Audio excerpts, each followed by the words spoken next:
A gente volta a falar agora da operação da Polícia Federal que prendeu 4 militares e um policial federal suspeitos de tramar um golpe de Estado no final de 2022. A investigação da Polícia Federal afirma que o grupo planejava matar o presidente Lula, o vice-presidente Geraldo Alckmin e o ministro do Supremo, Alexandre de Moraes.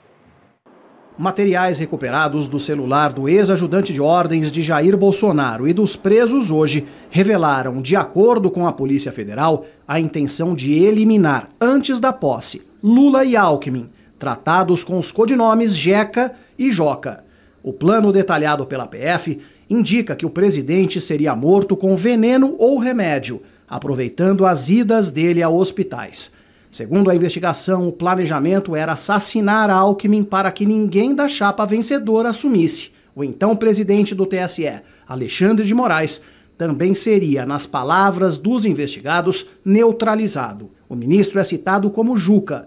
E o atentado, segundo a PF, seria cometido em São Paulo ou mesmo em um evento público em Brasília. Os militares presos fizeram um grupo no aplicativo Signal, chamado Copa 2022, para combinar as ações. Moraes era monitorado desde novembro do mesmo ano. No dia 15 de dezembro, a documentação da PF aponta que a intenção era executar o plano, deter ilegalmente o ministro. Esse print mostra que havia agentes em campo.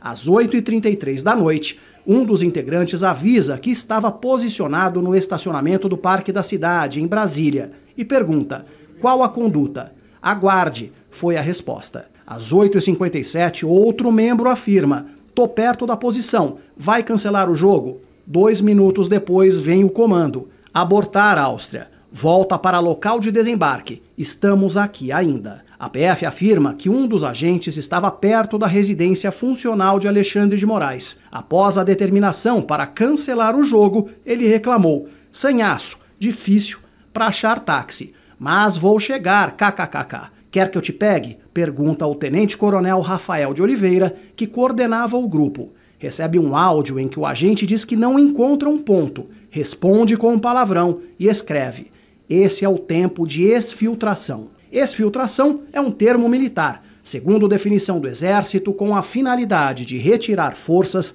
pessoal isolado ou material do interior de um território inimigo ou por ele controlado. O relatório encaminhado ao Supremo aponta que tudo foi combinado numa reunião na casa do general Braga Neto, candidato a vice-presidente na chapa de Jair Bolsonaro.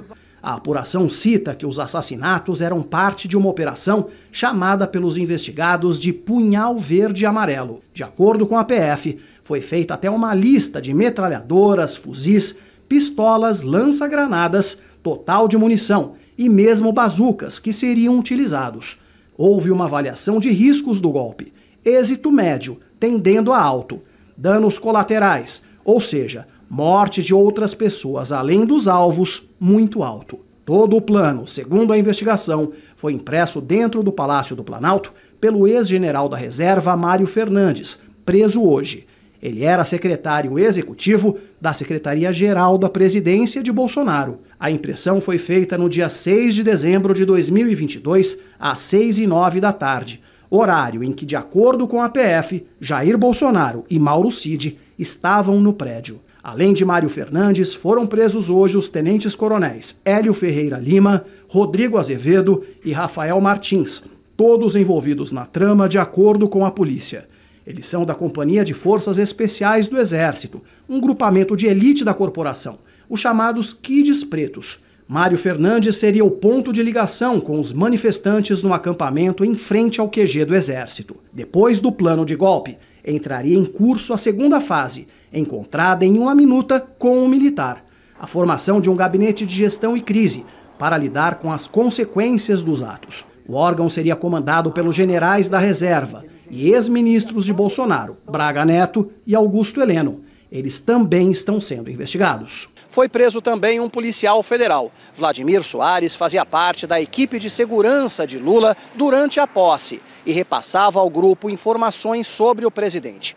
Delegados afirmam que ele disse em mensagens enviadas que aguardava apenas uma canetada para, nas próprias palavras, atuar em defesa de Jair Bolsonaro e do Planalto. O ministro da Justiça disse que o presidente Lula ficou surpreso ao saber do plano para assassiná-lo. Ele, claro, não podia imaginar, inclusive, que ele poderia ser vítima fatal da ação desses agentes criminosos.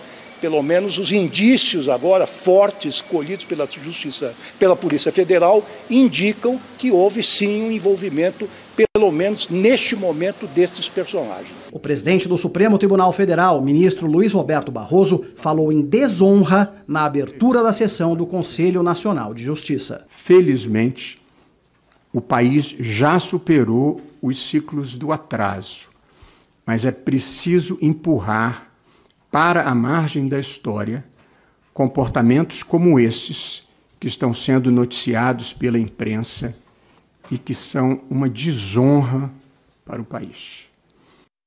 Daqui a pouco, o Jornal da Band vai mostrar as reações às prisões dos militares e do policial federal. E vamos falar também do novo depoimento que o tenente-coronel Mauro Cid, personagem-chave dessa história, prestou hoje na Polícia Federal.